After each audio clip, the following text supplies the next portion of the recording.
And thanks for having me today. I'll just, a disclaimer, I'm not an herb expert.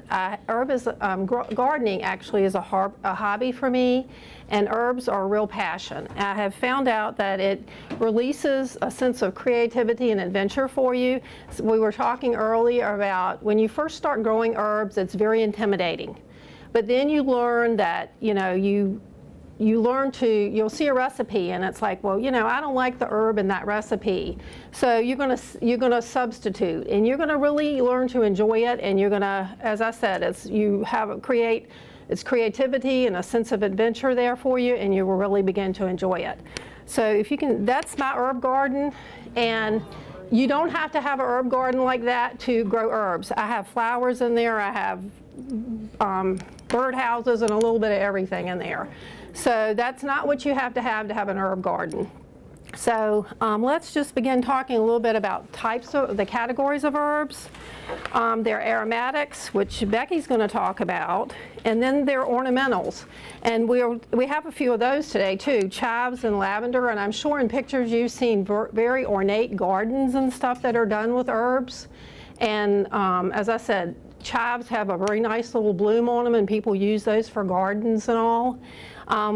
Medicinal, people have said that parsley is very good for stomach aches. Rosemary is good for headaches.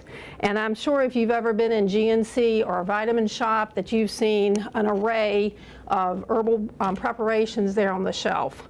So medicinal is something else that herbs are used for. But today I'm going to talk about culinary, and Becky's going to go off with aromatherapy and things like that, and all the nice food that she's got for us to eat.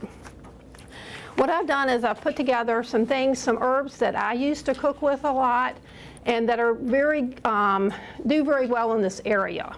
And I've put on here the uses for them, the height and the spread, some growing conditions, and that way when you look at this you'll know a good place to put them. When you get ready to plant, you'll know if they fit in this area. You'll know if they're good in a pot. So when you can use this as a reference later on. Now rosemary is one of my favorites, and this is what rosemary looks like here, and I'll cut some. I like to pass it around, let you see it, let you smell it, and then that way you know what it is, and you'll know if this is something I want later on. You can just pass it around. Rosemary is something that I use a lot to cook with, and it's also a very good herb to have because it winters over nicely, so you've got that year-round.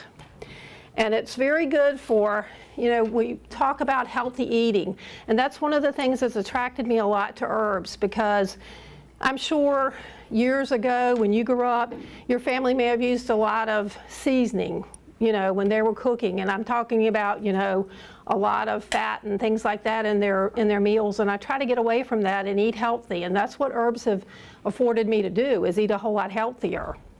So when you think about, if you're going to have a potato, you're going to think about a baked potato, a French fry, something like that. But you can take rosemary and take, the little red potatoes you get in the grocery store, and half those or quarter them. Take them and put them in just like a baggie. Put a little tiny bit of olive oil in there, and take some and just spread them on a cookie sheet, a baking pan, and take some rosemary, chop that up, put it on those potatoes, put it in the oven and bake them. They are absolutely delicious. And you've avoided all that fat that you're going to get from the French fry or the baked potato with all the toppings on it. So that turns that potato into something that's very healthy for you. Also, if you look at chicken and turkey, people, that are used to eating a lot of fatty meats, and you try to convert them to chicken. Chicken, you can take rosemary, and if a lot of people think that they think of the rotisserie chicken in the grocery store that you see. But if you take a roasted chicken, you take the chicken and you roast it yourself, and coat it with olive oil and put the rosemary on the top, and take some more rosemary and break it and shove it in the cavity and put it in the oven and bake it. It's absolutely delicious. So there are a lot of things you can do with rosemary. I make a bread at Christmas that I use rosemary and sage in, and I use it for Christmas gifts, and I make like 20 at least loaves every year because people expect that for their Christmas present. So there are many things that rosemary is used for. And remember one thing, when you're using fresh herbs, if you have a recipe that calls for dried herbs, the fresh herbs are not as concentrated as the dried herbs. So you need to use more of the fresh than you do the dried.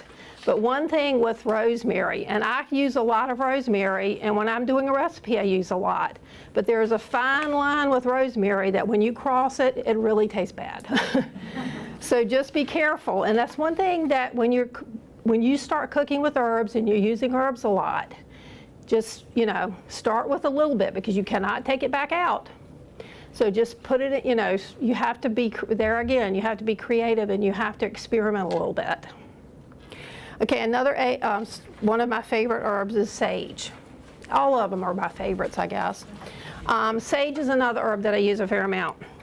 Again, the bread that I just spoke about, I use that in there. And I have some that I can snip off, and yeah. This gives you kind of a woody flavor.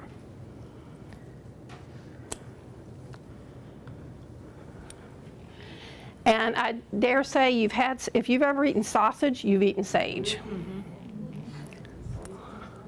Did I give you one? If that's something that sage is very common in. And I can tell you, a lot of times if you're trying to get your family away from eating pork, that's the fatter, that's got a lot of fat on it and all, and you're trying to get to the leaner cut of pork. A real good recipe that I do sometimes is I'll buy a pork tenderloin. And most of the time when you buy the pork tenderloin, it comes, that's the very lean cut of pork. You're going to get 2 pieces of pork in that package most of the time. Take some rosemary and some sage together, chop it up fine, and take, and now when you go to the grocery store, everybody's so health conscious, you can very easily find bacon that is very, very lean. You're not going to find the bacon, you don't buy the bacon that's, full of fat. Just buy that very lean bacon. Take 1 piece of that pork tenderloin and sprinkle some of your chopped up rosemary and sage on there. Put a piece of that bacon on there. Put the other piece of tenderloin down and take a couple other pieces of your bacon. First roll it in your chopped up rosemary and sage, and then wrap some of that bacon around there. Put it in a baking dish. And we like mushrooms. So I chop up a bunch of mushrooms, lay a mound of mushrooms on top and bake it. Usually you get a lot of moisture out of the mushrooms. But if it seems to dry a little bit, you can put a little bit of beef broth in there. Absolutely delicious. It just falls right apart. You don't even need to cut it, and you have nothing absolutely there but lean meat. You've done away with all that extra fat that you get from most cuts of pork. So that's a good thing for rosemary and sage. And you get that. Sage gives you a real nutty flavor there, so it's a little bit different. Now basil is my all-time favorite. And if you've eaten anything Italian, and I dare say there's anybody in this room that hasn't eaten Italian, you've had basil. And if you haven't had fresh basil, you haven't had basil. Totally different than dried basil. You're not going to get that smell until you've had the taste until you've had the fresh. And this time of year where you can get fresh tomatoes, one of my favorite with basil, and probably the simplest thing you can do, is cut a fresh tomato, get some fresh mozzarella and put on that tomato, cover it with basil, and drizzle a little bit of balsamic vinegar on there, and it's absolutely delicious. And it's not the regular salad that you're having all the time. You've got something a little bit different and totally healthy for you. Another thing, you're fixing corn on the cob a lot this time of year. Everybody's fixing corn on the cob. If you have extra piece of, ear of corn left, save that ear. And if you've got extra tomatoes, a lot of times I'll take that and chop up those tomatoes, cut off that extra ear of corn on the cob, and take some black beans. Throw a can of black beans in there, cut up some basil, and then make just a really light red wine vinaigrette dressing and pour over it. Absolutely delicious. And again, very healthy. And when you're making dressings for your salads, Don't overpower the salad with the dressing because you've got all these fresh vegetables and all these herbs, and that's what you want to taste. Do you have a question? When you say just cut up some basil and throw, how do you know how much? You have to do a little at the time because, I like a lot of basil in something, but you may not. And that's one thing that, try it with you and your family, see how much you like. And when I first started eating herbs, trying herbs, my husband and I, we were a little sensitive. We didn't like as much basil or whatever, rosemary in there. And as time has gone on, we're loading it down. So you just have to get, you get more of a palate for things like that. So just, taste it as you go and see how you like it. As I said, you can't take it back out, so don't overdo it at first. And pesto is another thing with basil that's an all-time favorite. At the end of the season, I like to take whatever basil's left. When it's, it's getting time for a frost and you're not going to have much longer, I take and make pesto with the basil that's left. And that's something that's great on pasta. What do you put in your pesto? It's Parmesan, pine nuts, olive oil, and the basil. And you can find a good recipe for pesto. Almost every recipe I see for pesto is basically the same thing. So you can go on the internet and get a good recipe for pesto. They're basically all basically the same ingredients. And if you have a question, please ask. You stop me anytime.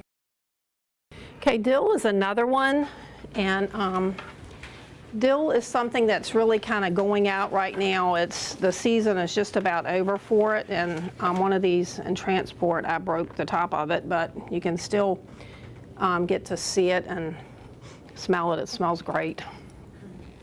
Dill's something that's really good on, I like it on salmon. Take and put a little bit of lemon juice and some fresh dill on salmon, and it's very good. I've got a recipe that's not in your packet that it's over here. You can pick up one if you're interested in it, that I saw Bobby Flay have on TV recently. And I seem to have an abundance of cucumbers and tomatoes right now. So he used orzo in his, which I didn't, I just don't like the orzo as much, but I just use a small pasta. And you take, and he had onions, which I'm not a real onion fan, but you can take the tomatoes and cucumbers and cut up and put with the pasta and make a mustard vinaigrette. I use honey mustard. I think he used something else, a Dijon mustard. And there again, use what you like. You don't have to, it's no set pattern here. That's one thing about herbs and doing your recipes and all. Do what you like, what your family likes. And pour over the, and then snip some dill in there. It's delicious. And one thing about it, you eat it at night for dinner and serve it to your family, you get the best the next day when you take the leftovers to work, because after it's set there overnight, it's really good.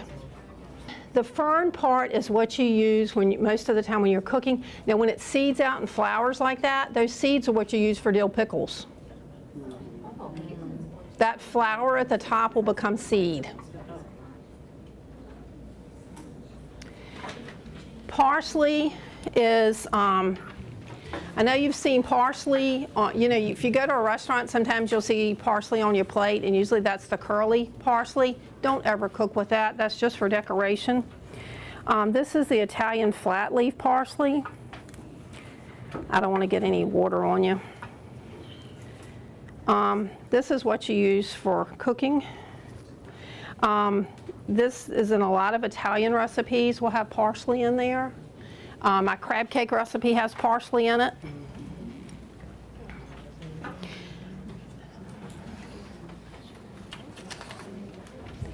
So there again, that's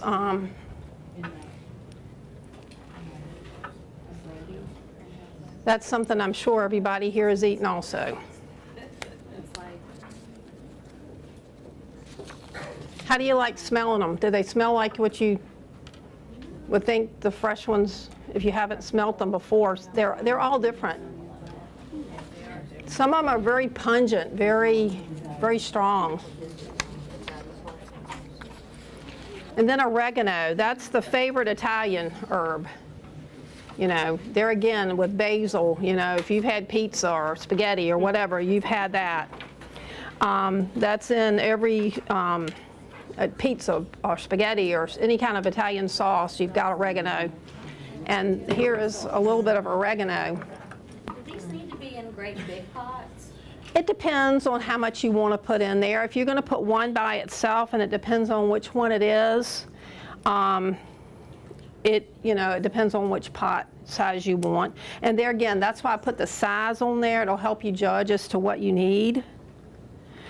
Now, if you're putting, when I went to the class that I did, that Jean came to, I had a basil, a parsley, and a oregano in a pot, and that basil had gotten like this tall, and now it's even taller. And I thought about bringing it today, but there was no way I could even get it in the car. It was huge. So it just depends. And by the end of the season, they're really getting tall. Now, oregano is something that there's another herb that I substitute frequently for if it calls for oregano, and it's called marjoram. It's a little bit milder than oregano. So if there's, if oregano doesn't set well with you, like if you have reflux or something, you can use marjoram. It's a good substitute. And you just mentioned, so it is okay to place multiple Thing. herb types in one? One pot, certainly.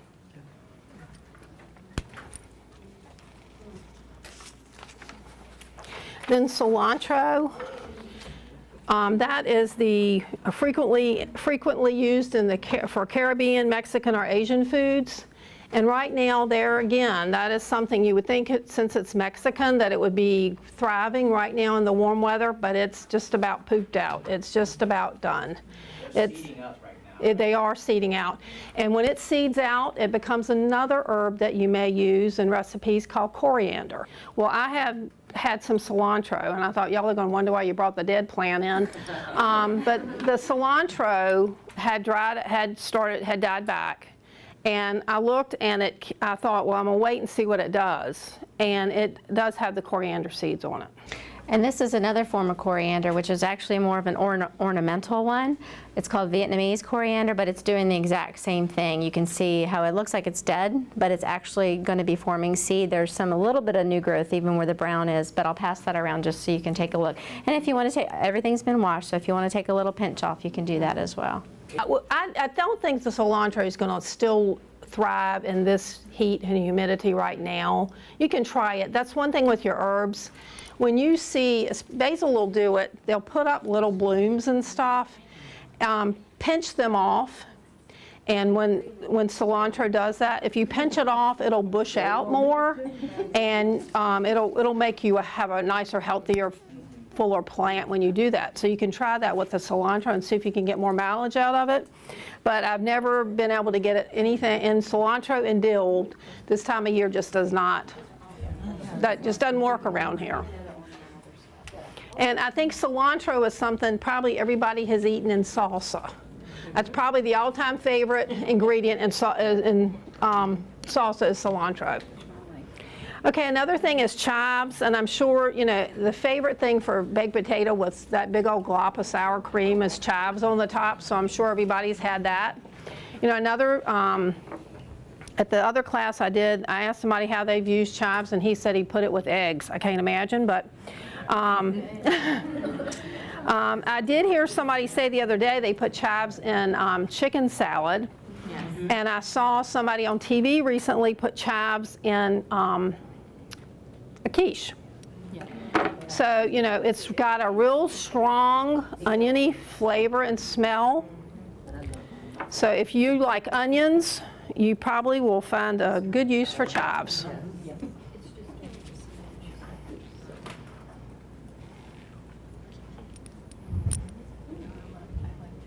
It's really strong. Now, chives is something, though, that a lot of people have in an ornamental garden because it has a beautiful little purple flower on it. And you'll see if somebody has an ornamental herb garden, they have chives lined up in a row. So they get that nice, pretty little purple flower on top, and it's very decorative. Now, you just mentioned a while ago, you were talking about, does it come, you know, does the chives as far as, the cilantro as far as coming back. Herbs, we have annuals, and that's basil and dill and things like that, that frequently, they do not come back. You have them for 1 year, you're done, they're over. Biennials, parsley is one of those. You have those for 2 years.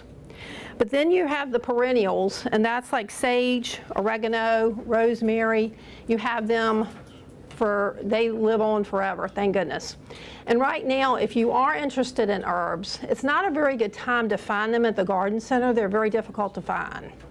I've been to several garden centers. I was looking for cilantro in particular so I could bring it so you could get that smell and see what it smelled like. But rosemary you can always find in the garden center. So if you're interested in trying something, although some of these things are difficult to find right now, the rosemary would be a good thing to start with because you can find it now. You could go ahead and plant it and it will winter over. I had a rosemary plant that it did not winter over this past winter with the severe winter we had, but that thing was probably as wide as this table up here. It was huge, and I had cut it back many, many times. And it was probably at least 10 or 12 years old, and it wasn't like a bush, it was almost like it had a trunk like this big. So it did not winter over, and luckily I had a couple more planted in different places, so I still have the source of rosemary out there. But that one had, at 12 years at least, I'd had that plant. So if you're interested in starting with herbs, rosemary would be a good one to start because right now it is accessible and you can go ahead and plant it now and you would have it over the winter. Now, picking your site. Be creative. And you have a few pictures in your packet there that are not up here. You don't have to have an herb bed, and I think there's some more pictures further in there too. You don't have to have an herb bed like this. You can have a container. Now, here's just a pot. I don't have actually herbs in there right now, but it's just a flower pot. You can put herbs in there with your flowers, and I have done that with that same pot that I have there every year. I put herbs in there sometime with the flowers. So you can take your container and you can put any, you can have a container. You can put them in an existing flower bed. You don't have it designated as herbs and that's the only thing you have in there. But if you already have an existing flower bed, stick a few herbs here and there in there with your flowers. Or you can, if you live somewhere that you don't have an area to put things outdoors, just make you a window garden and stick, a few things in your window. And that it will, if you can, just so you have sun and you can grow an herb. Now, the soil preparation is a very important part. Most herbs grow well, and the main thing is having it well drained. You want rich garden soil, but the most important thing is having it well drained. When you pick your pot, make sure, and this goes for anything you're going to plant, make sure it's got holes in the bottom. Don't ever put a plant in something without holes. No plant likes wet feet. Remember that. And always, you can put gravel, you can put stones. I always, when I break a pot, I save the pot pieces and put those in. So whatever you've got in the way to put in the bottom, always put something in there for drainage. I just go to the garden center and get some, Miracle-Gro gardens, potting soil and use that.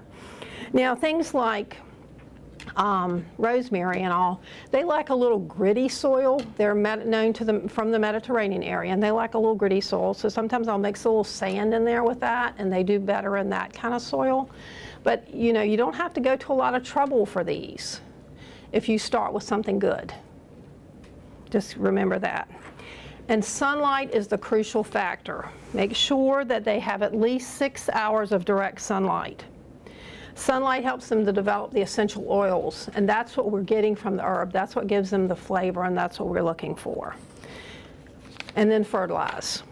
They're very easy to take care of. They're not requiring like roses that you've got to go out there and do a lot of things for. They're very easy to take care of. But do remember, if you've got them in pots and it's a very hot day, you've got to make sure you water them every day because they're going to dry out. Now, herbs, pest, and disease. Herbs are generally not affected by insects because the things that about herbs that are appealing to us, that smell, those oils, actually repel the insects. Although, except the Japanese beetle with basil and sage right now. I have noticed for the last few weeks, every time I turn around, I'm picking some Japanese beetles off of my basil. And in fact, those have got a couple holes in them right now, and I think that's probably what got them. So just, keep an eye out for those. Just pick them off, throw them in the trash. But diseases are rare. Usually if you get a disease in a herb, it's caused by stress to the plant, and most often that's because you planted it in the wrong place. You put it in something where it's overcrowded. So most often if your plant gets a disease, it's induced by you because you've done something wrong with the plant. And harvesting, make sure the best time is to pick them after the dew's gone in the morning and the essential oils are there. It's before the sunlight's been on them and baked them all day. Now, I don't have the luxury of usually doing that because I go to work early in the morning, so I usually pick mine late in the afternoon. But if you have the opportunity to pick them in the morning before you go, you do have more flavor that way. Now, preserving your herbs. You can dry them, microwaving, spreading them on a thin paper towel and zapping them for a few minutes, or putting them in a food dehydrator is a very good way to do it. You can freeze them by placing 2 cups of fresh herbs in a blender with water or either half a cup of olive oil and processing them and freezing them and putting them in ice cubes. A while ago I mentioned doing the pesto, and that's one of the things I do with pesto. I take it and I'll make up at the end of the season, I'll make a nice batch of pesto, and I'll take and put it in ice cube tray. And then once it's frozen, I'll pop them out in a Ziploc bag. And it's very nice after the end of the day, and you come home, and I'll put my water on to boil for the pasta, and I'll take a few of those cubes out, and they start to soften a little bit. And then when you take that pasta off, just throw those cubes on there, stir it around, and it's ready. And it's so simple. How long does that take? Very quick and easy. And then you can hang them to dry. And I think you've got a picture of that in your handout. Now again, growing herbs in the container, as I've told you, just make sure that it's got holes in the bottom. You're starting with a good soil. You've got the drainage. Don't overcrowd. Now, a look at your reference there. I usually put a couple things in a pot, but I don't use a pot like this. I wouldn't use this size to plant an herb in. And I typically don't use this size pot either. I use something larger. I just put it in this size pot because I know it's going to be bringing it here. I usually, if I'm putting it on my deck and I'm planting something in a pot, it's going to be a pretty large pot.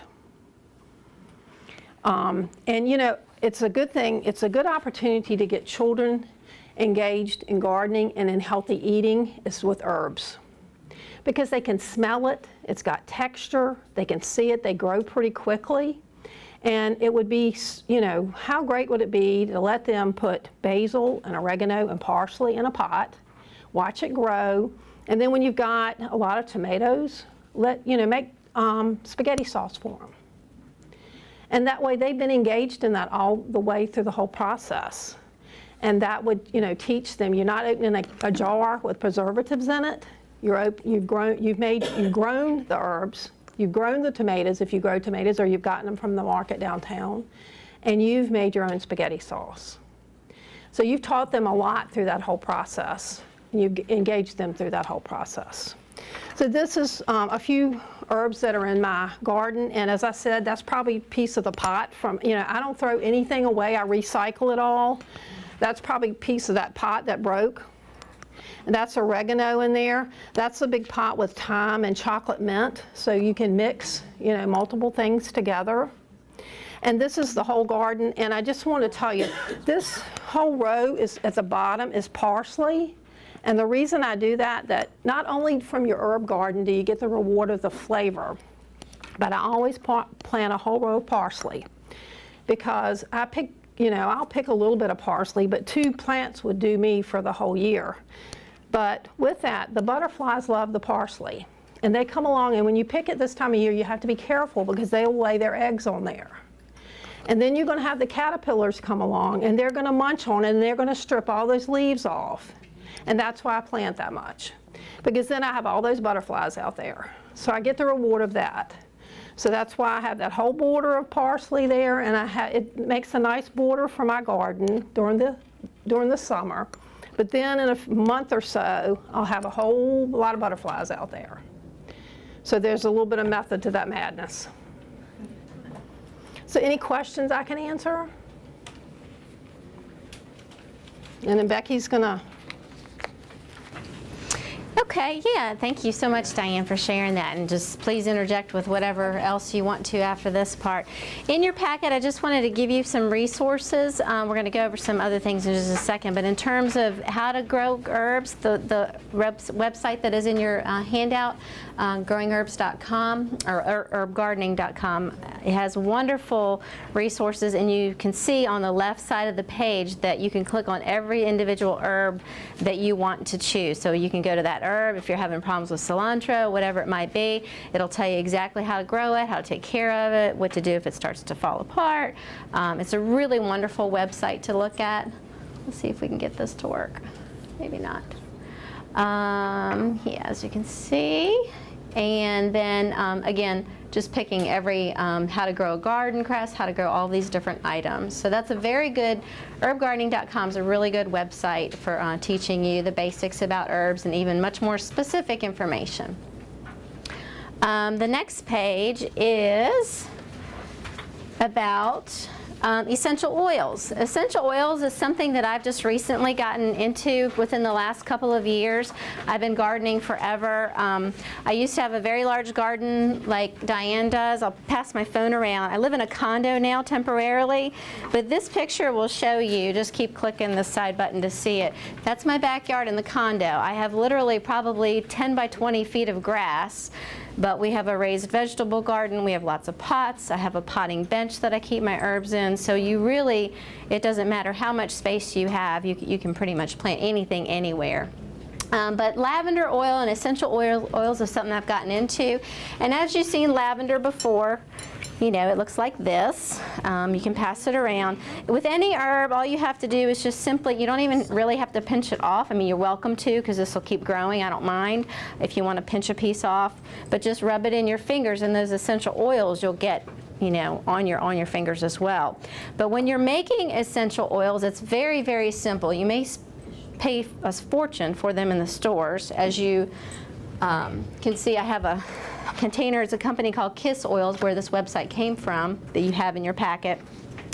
And this little small kit, very, very essential. It only takes one little drop of oil. There's tea tree in this one, there's peppermint, there's lemongrass, eucalyptus, sweet orange, and then lavender oil. And you're welcome to take any one of these out and try a little bit, but it will come out fast, so just know. But different things, you know, tea tree and spearmint and eucalyptus kind of is awakening, it keeps you a little bit more alert. Lavender has much more calming effects. Same thing with the orange as well. So I encourage you to take a look at those and pass those around.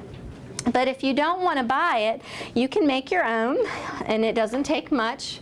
What I did was I took my blooms, because the flower of a lavender, as most herbs, has most of the essential oils in it. So what I did is I pretty much deadheaded my entire plant with all the flowers, and I got what's called a carrier oil. And when you're talking about a carrier oil, what I use is grapeseed oil. Grapeseed oil is very smooth, it's non-irritating to the skin. Some other seeds like almond oil can be irritating to folks, so I use grapeseed oil. And you simply just cut off all the blooms of the flower, and you can still use the green leafy parts as well, but you'll get most of the essential oil out of the actual flower itself. And put it in a mason jar and fill it all the way up with all the lavender flowers, and you can see them in there. Then fill your oil up, and I'll pass this around. Just be really careful, because this is oil. And again, you're welcome to dip your finger in there, just rub it on your wrist or smell it on your fingers. It's still steeping, and basically set it in the sun for 48 hours, and then you can bring it in to cool a little bit. Once it does cool and becomes appropriate, obviously you strain it, get all the weeds out, and then you can bottle it. When you go to bottle it, you need to bottle it in a dark bottle, like a blue or a brown bottle, because that doesn't allow the sunlight in as much, and it won't break it down and won't get rancid. So that's something that's interesting.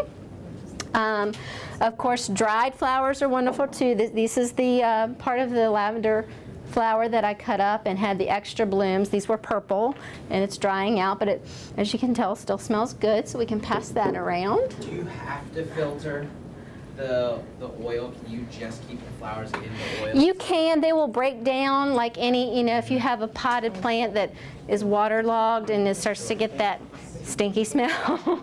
So it can ruin it. You can do it for a certain period of time, just keep checking it. When you go to bottle it, like to have like all year round, you definitely want all the greens out. Okay. Yeah, just use cheesecloth Yeah. and a little funnel and pour it in. It's great with rosemary and eucalyptus also. Yeah. I'm sorry, I was trying to look at it and listen to you at the same time. What did you put in the jar with that? It's lavender blooms, the flowers off of the lavender plant that I have, if you all want to pass that around too, to the back maybe. So I took the cuttings that contain the flowers, which have the most essential oil in them, in most of the herbs, that's where it is, and then put them in the jar, like probably 2 cups worth of it in the jar. And then I poured, you can use lots of different what they call carrier oils, like what's going to carry the essential oil. I use grapeseed oil because there's no scent to it and it's non-irritating to most people's skin. And then you just put it in the mason jar or any other jar, seal it, stick it in the sun for about 48 hours. Keep it out all night on the table. You can see my camera going around. You can see it sitting on my table. And you just let it sit, and then you drain it when you're ready to use it and bottle it. Where do you get grapeseed oil from? Is it? You can get it Farm Fresh. You can get it at most grocery stores. I get it at Farm Fresh. You don't have to go to a health food store, but you'll definitely get to see all kinds of things that are good for oils and making your own soaps and things like that. But yeah, grapeseed oil I get at Farm Fresh in Smithfield, so I'm sure the one up here has. Okay. So, yeah. And then just some other aromatherapy. I mean, we've all seen lotions and smells. This is a stress relief lotion that what is it, Bath and Body. That's a really good one. You can squirt that if you want to. That's a sample. Here's some lavender wash that I got at a store that's really nice as well. You can smell that. And then other soaps that can be made.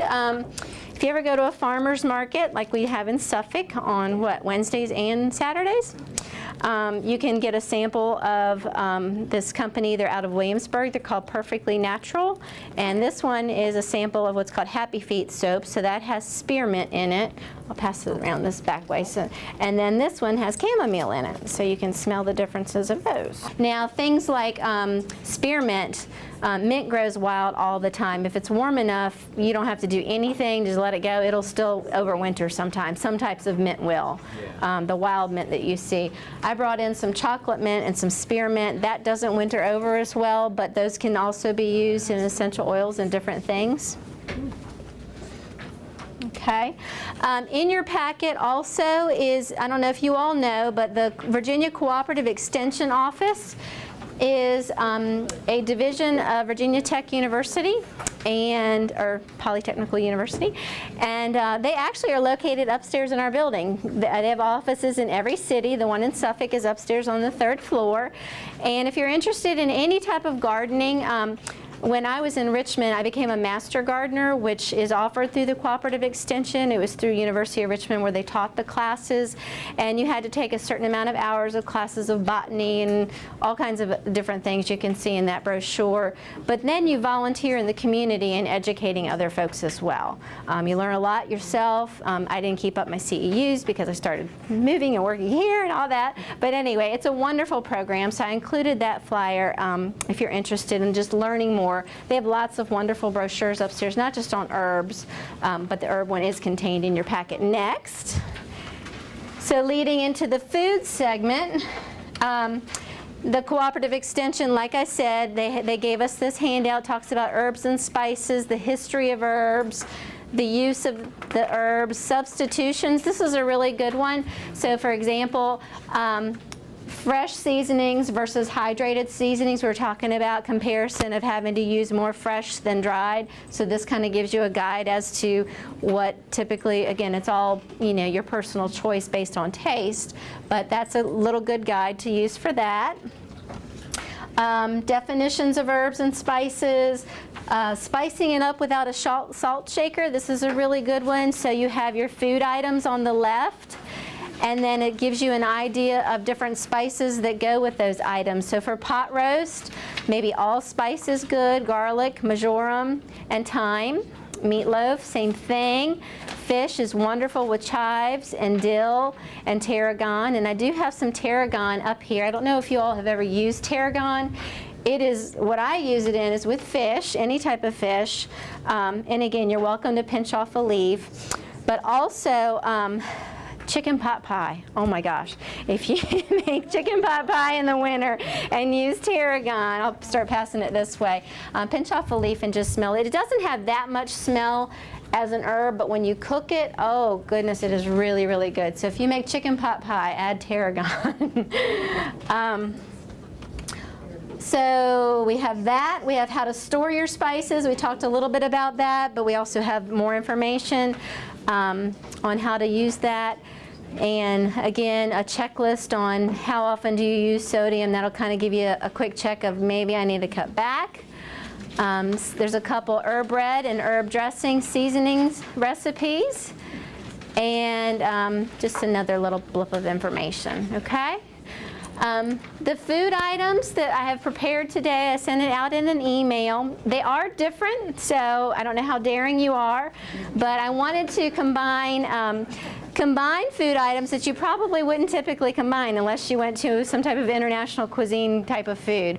But the recipes came off of our Healthy Lifestyles website. That's the Anthem website that is our wellness website that we're connected to. You can log in. I've sent tons of emails. I can send them to you again if you need that. But the resources within that website, there's a whole recipe catalog, and all three of these recipes came out of that, okay? So we have coconut cream corn, which is just plain coconut, not cream, plain corn, not cream corn.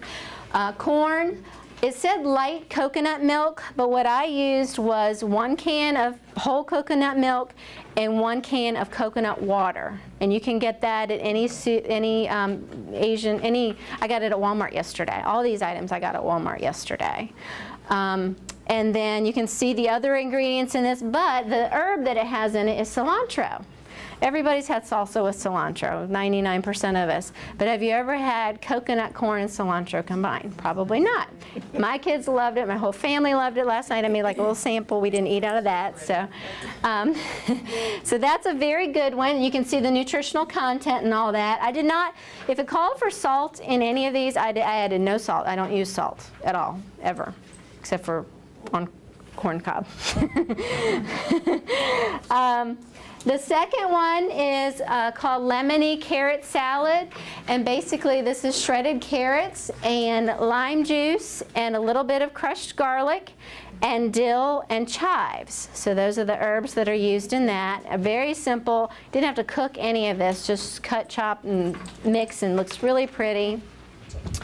And then the last one is a sweeter one.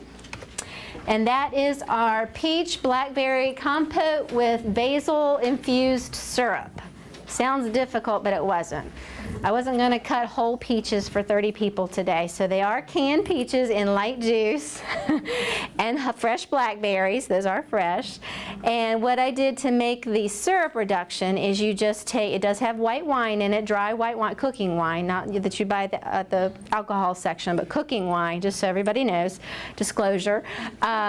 And you combine that with sugar, and you just let that dilute, and then after you take that off the burner and it simmers and all the sugar is dissolved, you add a whole bunch of basil leaves, and you just let it sit and infuse. And I put it in the refrigerator overnight, and then I poured the syrup over top of the berries and peaches this morning. So we have that.